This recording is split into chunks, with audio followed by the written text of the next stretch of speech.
कृष्णाकडे बघा सगळ्यांनी. बघा अशी ही कृती करायची आणि सगळ्याला आली पाहिजे. कृष्ण बघा कसं करतोय. पाठीवर झोपण्याचं आसन आहे, सेतू बंधासन म्हणतात त्याला.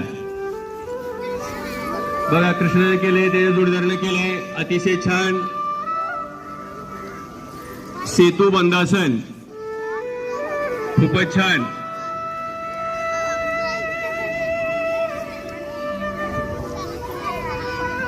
बघा हे डायसोरला सगळ्यांनीच केलेलं आहे. राजनंदिनी माग मान मागे घे.